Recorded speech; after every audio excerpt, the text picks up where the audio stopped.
Morning everybody students. Last class में हमने देखा था क्या कि राष्ट्रपति का फाइनेंशियल पावर, और फाइनेंशियल पावर में पहला हम लोगों ने चर्चा किए थे मनी बिल के विषय में। मनी बिल क्या है, मनी बिल के विषय में हम लोगों ने पढ़ चुके हैं। दूसरा जो सबसे इम्पोर्टेंट पॉइंट था बजट, बजट के संदर्भ में भी देख लिए। मनी बिल से जो आईएएस में क्वेश्चन आया 2024 में, उसको भी सोल्यूशन कर लिए। मनी बिल के संबंध में जो भी क्वेश्चन आपको आएगा वो अभी मैंने आपको डिस्कस कर दिया हूँ कि मनी बिल किसे कहा गया है। दूसरा जो सबसे इम्पोर्टेंट पॉइंट था, मनी बिल जो है अनुच्छेद 110 में है और 110 में परिभाषा है और 109 में प्रक्रिया है। अनुच्छेद 109 में मनी बिल के संबंध में प्रक्रिया प्रोसेस दिया गया है, जबकि अनुच्छेद 112 में बजट है। भारतीय संविधान में बजट शब्द का उल्लेख नहीं है, बल्कि बजट के बदले में वार्षिक वित्तीय विवरण का उल्लेख मिलता है। इसको कहते हैं एनुअल फाइनेंस स्टेटमेंट।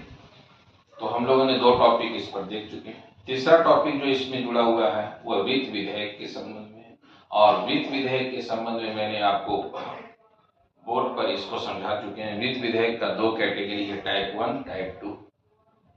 टाइप 1 की क्या विशेषता है, टाइप 2 की क्या विशेषता है।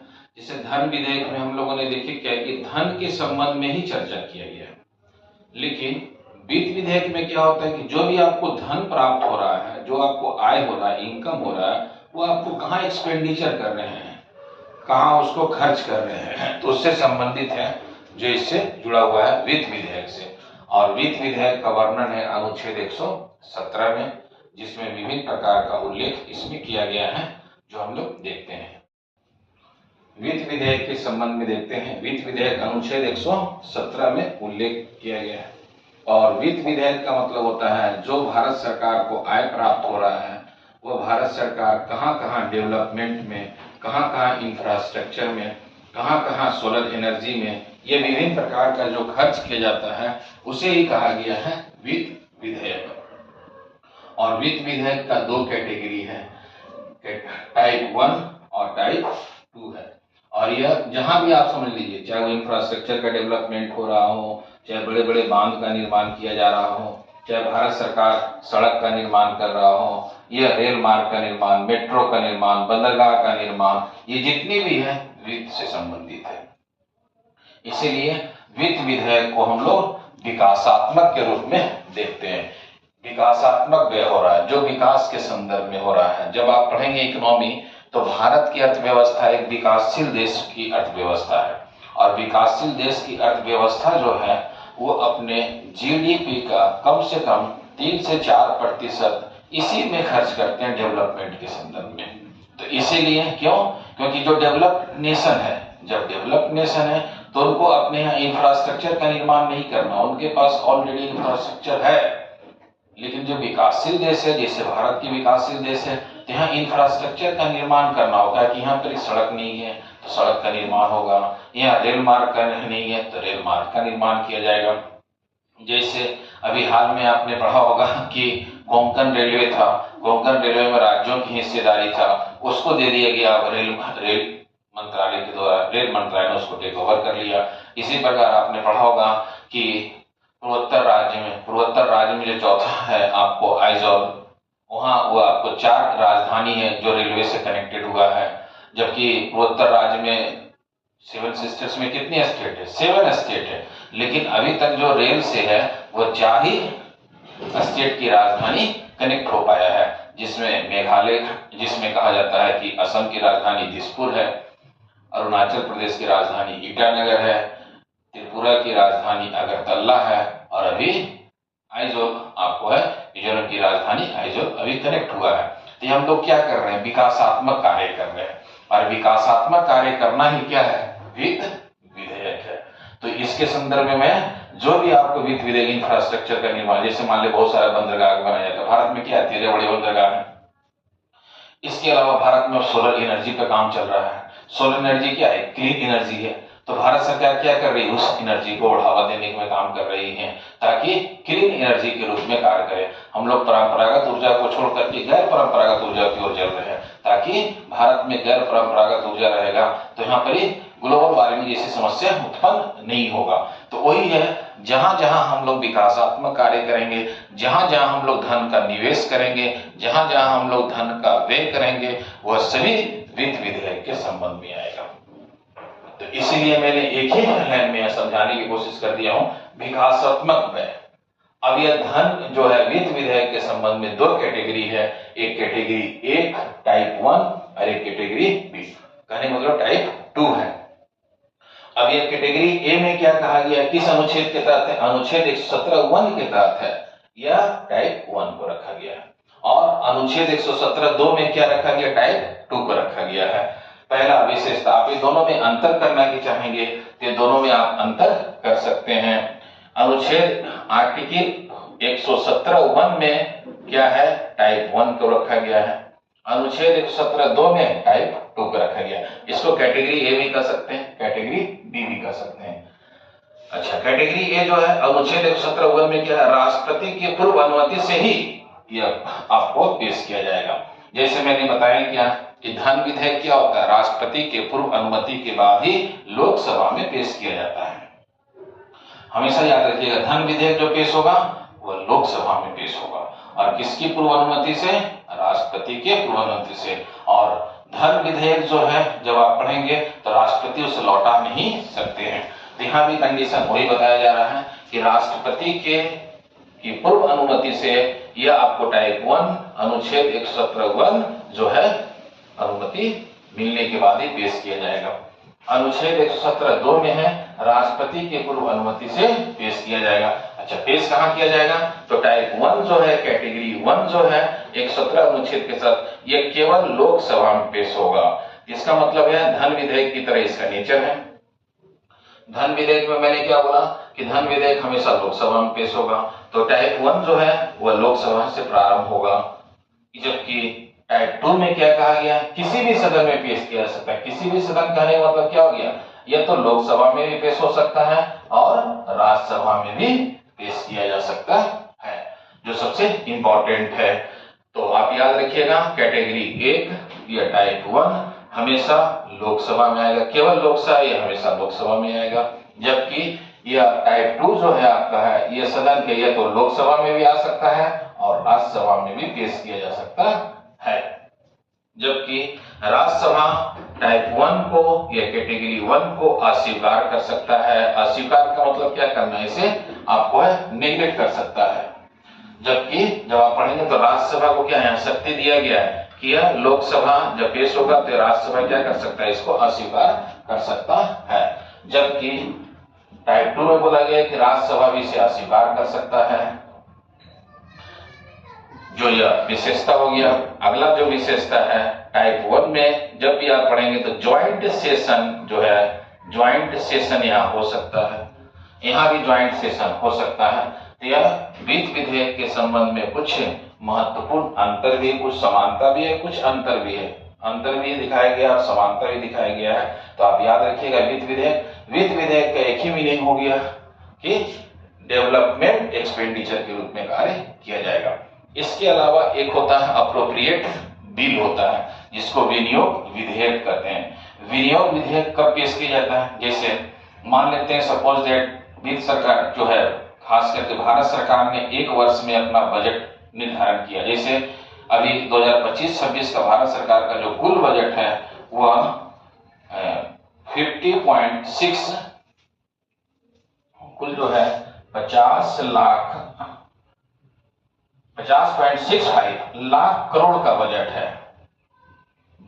और यदि मान लेते हैं ये एक वर्ष के लिए हमारा निर्धारण किया गया है, और यदि इसमें एक वर्ष से पहले यह समाप्त हो जाएगा, तब एक पेश किया जाता है विनियोग विधेयक, जो अनुच्छेद 114 में उल्लेख है। विनियोग विधेयक भी राष्ट्रपति की पूर्व अनुमति से ही पेश किया जाएगा। और जब ये पेश किया जाएगा तो जो भी बजट के संबंध में हमारा 2 से 3 महीना के लिए खर्च जो है घटेगा, वो हम लोग विनियोग विधेयक से अनुमति लेते हैं। राष्ट्रपति से अनुमति के बाद इसे संसद में पेश करते हैं, संसद के बाद इसे हम लोग करते हैं, आपको निकाल सकते हैं पैसे को।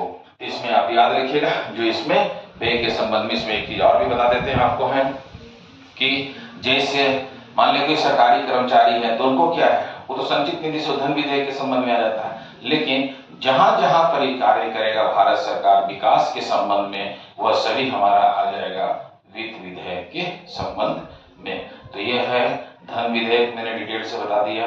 वित्त विधेयक का जो कैटेगरी है इसके विषय में भी हम लोगों ने देख ली, एग्जाम्पल देखे भी समझा दिए कि भारत एक विकासशील देश है, इसलिए डेवलपमेंट में, इंफ्रास्ट्रक्चर के डेवलपमेंट में काफी खर्च किया जा रहा है। इसीलिए जो वित्त विधेयक है यह इससे जुड़ा हुआ, वित्त विधेयक का दो टाइप था, हम लोगों ने इसे देख ली। वित्त विधेयक के संबंध में एक टर्मोलॉजी है एप्रोप्रिएट बिल, जिसको कहते हैं विनियोग विधेयक। तो विनियोग विधेयक क्या है, किस अनुच्छेद में है, इसके विषय में हम लोग देखते हैं। विनियोग विधेयक का मैं यहाँ मीनिंग भी लिख दिया हूँ, अर्थ भी लिख दिया हूँ, परिभाषा। ये एप्रोप्रिएट बिल है विनियोग विधेयक। विनियोग विधेयक को मैंने दो कैटेगरी बना दिए हैं, एक कैटेगरी एक कैटेगरी 2। अब ये केंद्र के लिए विनियोग विधेयक किस आर्टिकल में है, तो 114 में है। जबकि आप 114 जान रहे हैं, और यदि आपको राज्य का निकालना है तो आप इसमें क्या कीजिएगा 90 ऐड कर देंगे, तो ये निकल जाएगा 207, यह राज्य के लिए है। यहाँ राष्ट्रपति की पूर्व अनुमति से होगा, यहाँ राज्यपाल के पूर्व अनुमति से किया जाएगा। तो यह विनियोग विधेयक हो गया। विनियोग विधेयक की जो परिभाषा है यह मैं लिख दिया हूँ, भारत सरकार द्वारा संचित निधि से रकम निकासी को मंजूरी दिलाने के लिए संसद में प्रस्तुत विधेयक विनियोग विधेयक कहलाता है। जैसे मान लेते हैं भारत सरकार का जो बजट है 2025-26 का बजट है,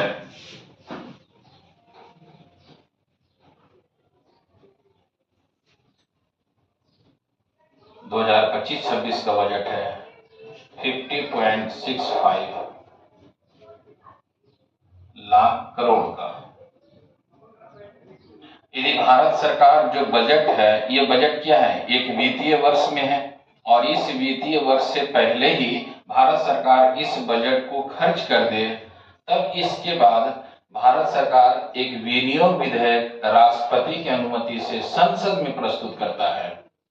जैसे आप पढ़ेंगे कि 2022-23 के बजट में जब यह विनियोग विधेयक पेश किया गया था, तो विनियोग विधेयक राष्ट्रपति की अनुमति से संसद में पेश किया जाएगा, और संसद से खर्च के लिए संचित निधि से धन निकाला जाएगा, और उसी को कहा गया है विनियोग विधेयक। विनियोग विधेयक है जो यह आकस्मिक घटना घटित होता है तब यह ऐसे कार्य किया जाता है, इस प्रकार का कार्य किया जाता है। जैसे 2022-23 में इस प्रकार का कार्य सरकार के द्वारा किया गया था।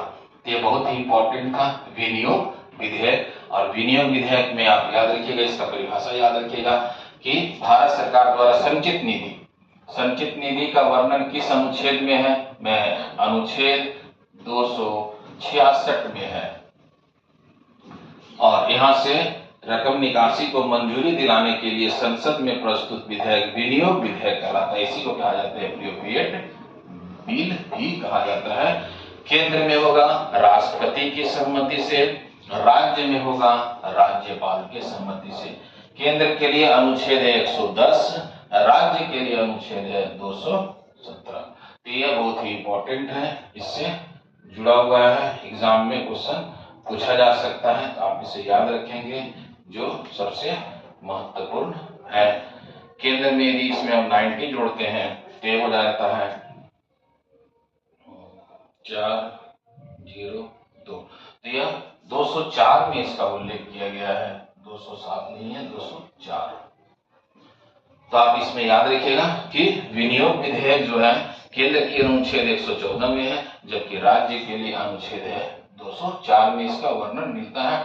यहाँ राज्यपाल की अनुमति से चाहिए और यहाँ केंद्र में राष्ट्रपति की अनुमति से। और यह विनियोग विधेयक की परिभाषा है, ये मैंने इंग्लिश में भी लिख दिए हैं, जो है संचित निधि। तो जब राज्य में आएगा तो राज्य की संचित निधि आएगा, तो राज्य की संचित निधि किस अनुच्छेद में है,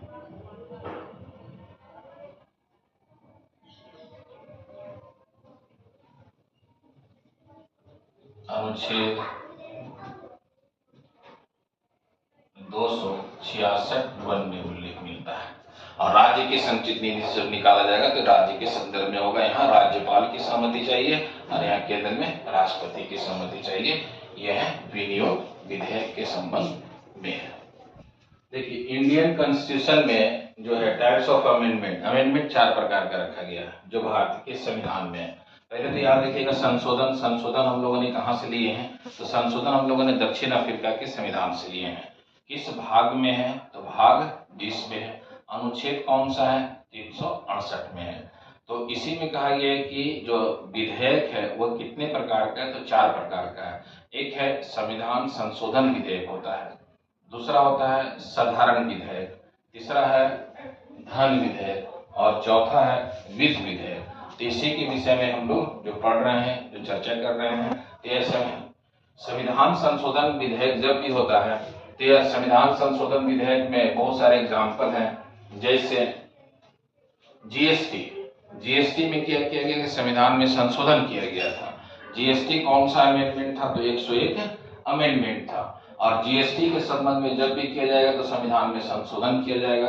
और जब यह संशोधन होगा तो 2 तरह से यहाँ संशोधन किया जा सकता है।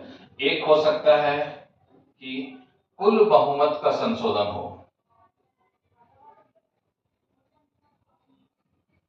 बहुमत, और एक है उपस्थित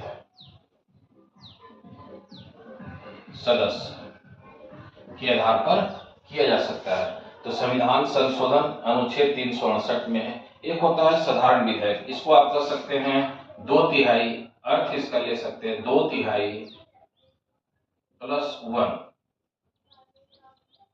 सदन का 2/3 +1, ये हमारा हो जाएगा संविधान संशोधन से संबंधित। और यहाँ पे मैं बता रहा हूँ कि एक कुल बहुमत में भी हो सकता है और उपस्थित सदस्यों पे भी किया जा सकता है। एक होता है साधारण विधेयक। साधारण विधेयक में 2 सबसे बेस्ट एग्जाम्पल है। एक अनुच्छेद 2, किसी नए राज्य का निर्माण करना हो, और अनुच्छेद 3 में क्या है, नए राज्य के निर्माण की प्रक्रिया हो। तो ये क्या है, ये साधारण संशोधन से होगा। चाहे आप इसमें कर सकते हैं अनुच्छेद 169 में क्या, विधान परिषद, और विधान परिषद का भी निर्माण जो होगा वह सामान्य संशोधन से ही किया जाएगा। तो ये आप याद रखेंगे, साधारण संशोधन या सामान्य संशोधन, इसका अर्थ होता है 50% +1। संविधान संशोधन में 2/3 +1 की बात आएगा। साधारण विधेयक में क्या आ जाएगा, 50% +1 के रूप में आएगा। तो ये 2 इंपॉर्टेंट है संशोधन के संबंध में। एक साधारण हो गया, साधारण विधेयक के रूप में हो गया, और एक संशोधन विधेयक के रूप में हो गया।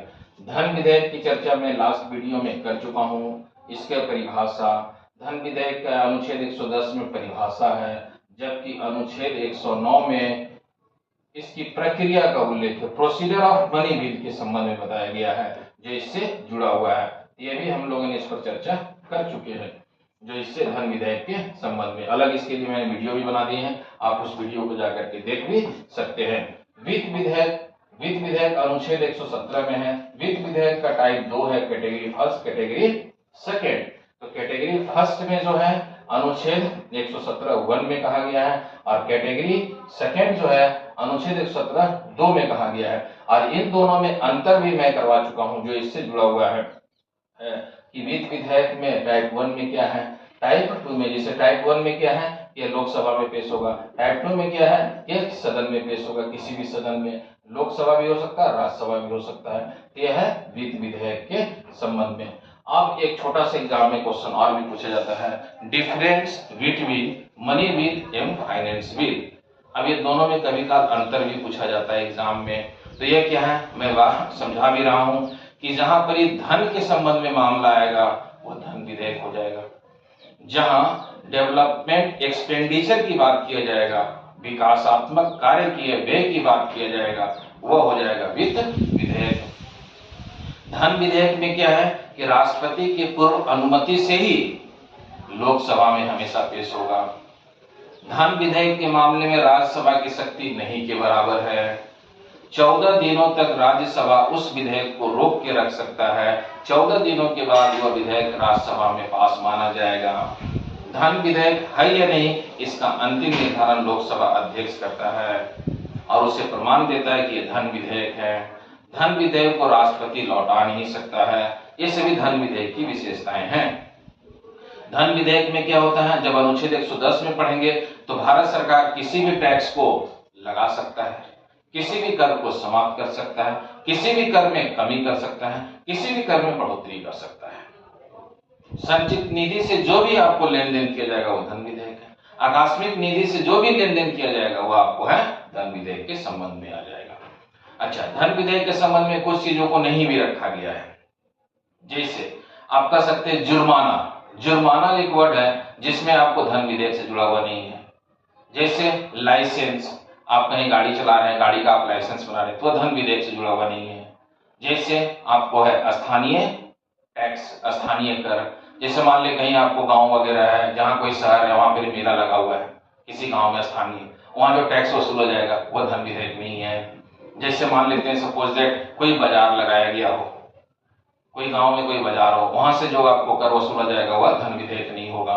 तो धन विधेयक का एक्सेप्शन भी है जो आईएएस के पेपर में भी पूछा गया है कि इसमें 3 एक्सेप्शन की मैं बात कर रहा हूँ। एक जुर्माना धन विधेयक से जुड़ा हुआ नहीं रहेगा, एक लाइसेंस धन विधेयक से जुड़ा हुआ नहीं रहेगा, एक स्थानीय टैक्स, स्थानीय कर जो है वह धन विधेयक से जुड़ा नहीं रहेगा। तो यह हो गया धन विधेयक और यह हो गया वित्त विधेयक। अच्छा, कभी काल एग्जाम में ये भी पूछा जाता है कि सभी धन विधेयक जो है वह आपको है वित्त विधेयक है, लेकिन सभी वित्त विधेयक धन विधेयक नहीं है। इसे ग्राफ में समझने की कोशिश करते हैं कि सभी धन विधेयक वित्त विधेयक है, लेकिन सभी वित्त विधेयक धन विधेयक नहीं है। तो यह हो गया, आप कह सकते हैं मनी बिल, और यह हो गया फाइनेंस बिल। सीधा सा फंडा आप इतना याद रखिए कि सभी जो है मनी बिल वह फाइनेंस बिल है, सभी फाइनेंस बिल जो है वो मनी बिल नहीं है। यह कुछ इंपॉर्टेंट चीजें हैं धन विधेयक से और वित्त विधेयक से। अंतर भी मैंने समझा दिए, क्या अंतर है, क्या इसमें बारीकियों को ध्यान रखना है। वित्त के संबंध में एक टॉपिक और भी जुड़ा हुआ है, जैसे आप कह सकते हैं संचित निधि के विषय में और आकस्मिक निधि के विषय में। तो इसके लिए आप निधि 2 प्रकार का है संविधान में, एक है संचित निधि जिसको कहते हैं कंसोलिडेटेड फंड, एक है आकस्मिक निधि जिसे कहते हैं कंटीजेंसी फंड। तो एक आपको ये याद रखिएगा, संचित निधि और आकस्मिक निधि से जब भी पैसा निकाला जाएगा वो राष्ट्रपति की अनुमति से होगा। संचित निधि में जनता का पैसा होता है, संचित निधि में भारत सरकार जो भी कर वगैरह लेती है, कर्ज लेती है, वो सभी संचित निधि से, जो उसका इंटरेस्ट लेती है वो संचित निधि से है। जितने भी राष्ट्र के प्रमुख पदाधिकारी है उनको संचित निधि से वेतन दिया जाता है। आकस्मिक निधि तो वह कंडीशन है जब भारत में कोई प्राकृतिक संकट आ जाए, कोई ऐसा संकट आ जाए, उस संकट में राष्ट्रपति की अनुमति से ही हम लोग आकस्मिक निधि से धन निकाल सकते हैं। तो यह निधि 2 प्रकार का है जो आप इसे याद रखिएगा, एक संचित निधि अनुच्छेद 266 में है, एक आकस्मिक निधि अनुच्छेद 267 में है।